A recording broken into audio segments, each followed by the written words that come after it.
तो सुदर्शन चक्रधारी कृष्ण,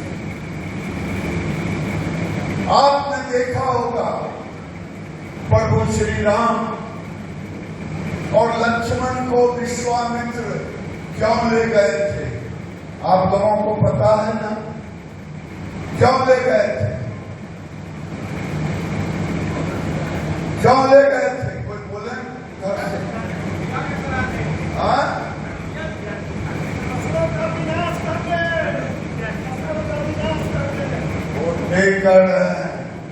उस समय की स्थिति थी कि जब हमारे ऋषि मुनि हवन करते थे, तपस्या करते थे, यज्ञ करते थे, उस यज्ञ में विघ्न डालता था राक्षस।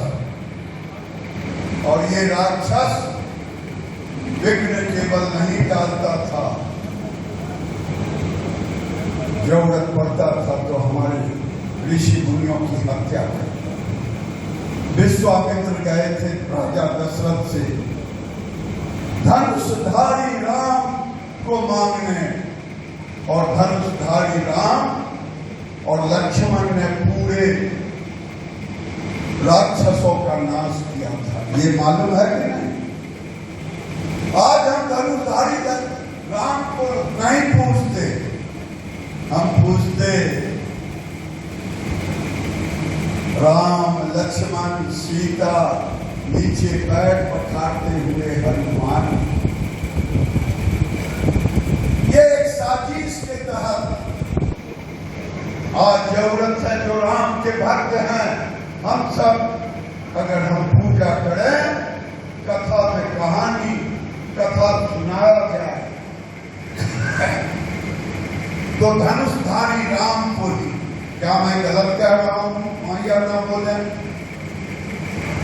2 दर्जन जिले में हिंदू तबाह, आसाम, बिहार केवल 4 जिले नहीं। हमें पता भी नहीं चलता है, मेरे गांव के आगे लाइन के किनारे बसा हुआ है ये रोहिंग्या और बांग्लादेश, इसको मस्जिद संरक्षित करता है और फिर निकालता है आई लव मोहब्बत, आई लव मोहम्मद हो या मोहब्बत हो, जो भी। कल ये पोस्टर लगाएंगे सब लोग, पोस्टर कहीं गलती से फट गया हवा में तो कहेंगे सब तन से जुदा।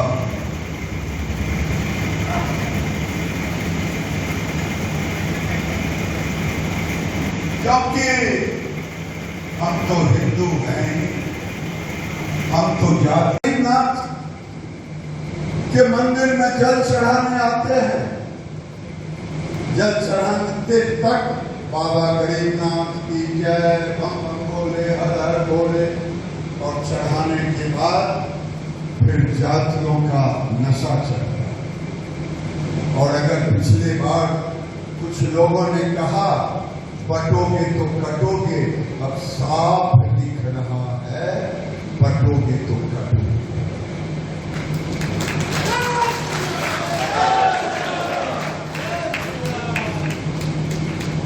अगर यही स्थिति रहा,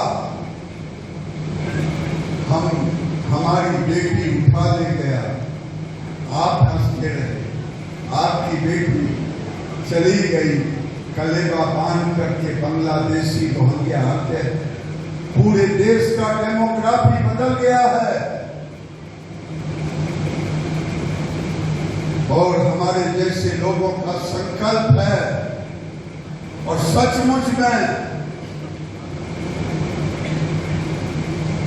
अगर जब तक हम बिहार से बांग्लादेशी रोहिंग्या घुसपैठिए को नहीं निकालेंगे, ये डेमोग्राफी ऐसा चेंज हुआ है कि कल हमारे घर पर चले।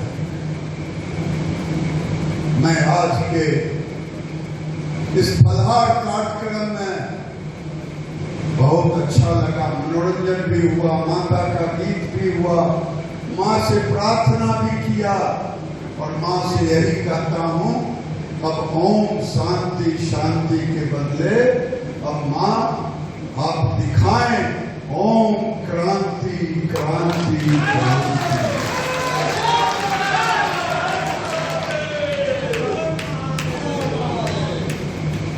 कभी शंकराचार्य ने हिंदुओं को एकत्रित किया था, कभी एक नरेंद्र जो पूरी दुनिया में जाकर के भारत के झंडे को बुलंद किया था, विवेकानंद के रूप में आए। आज मैं जब छोटी सी बेटियों को देखता हूं, पता नहीं आप क्या सोचते, लेकिन मैं सोचता हूं ये बटे हुए समाज में क्या मेरी छोटी सी बेटी सुरक्षित रह पाएगी?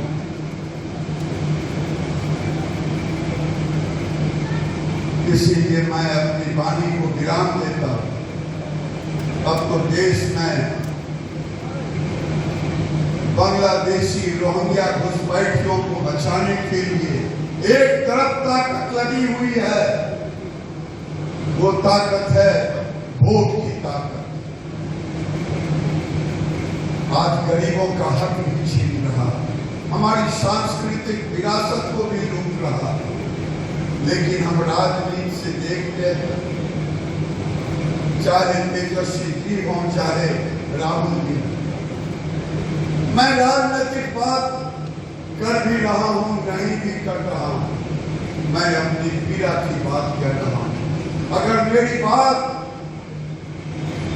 आपको ठीक ना लगे तो आप रात में सोचेंगे कि आपके घर के बगल में एक 2 साल की बच्ची, जब वो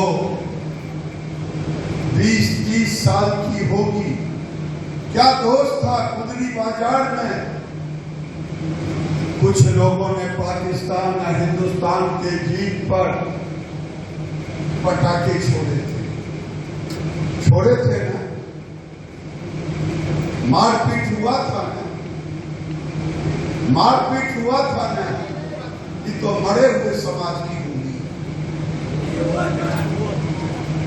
अगर हुआ था, पूरा मुजफ्फरपुर इकट्ठा होकर के अगर कहता कि भारत के खिलाड़ियों की जीत हुई थी, किसके मां ने दूध पिया है जो हमारे भारत वंशियों के ऊपर हाथ उठाए, लेकिन हम नहीं आ पाए। गया मुजफ्फरपुर का अगर एक कोना भी गया होता, चलो छोड़ो, हमको क्या लेना देना। एक दिन चार दीवारी हमारी सुरक्षित नहीं है, जब आग की लपटें गिरेगी। पाकिस्तान में भी बड़े बड़े चार दीवारी थे, बड़े बड़े घर थे, न हमारी बेटी बची मंडपों पर से उठ गई। आज समय आ गया है, या तो मेरे जैसे लोगों को पागल कह के हटा दो, नहीं तो अपनी सुरक्षा के लिए खुद तैयार रहो। लोग कहते हैं कि आप निकाल देंगे, क्या निकालूंगा क्या? ये तो हमारे पूर्वजों से गलती हुई 1947-46 में बंटवारे के समय। अगर मुसलमानों को यहां से विदा कर देते पाकिस्तान और पाकिस्तान से हिंदुओं को ले आते, और भारत के अंदर ये दुर्दशा नहीं होता, बंगाल हो या बिहार हो। लेकिन ना उस समय हम बोल पाए, ना इस समय बोलने की ताकत है। हम कब तक अपने को बचा पाएंगे? आप सोचे। भारत माता की, भारत माता की।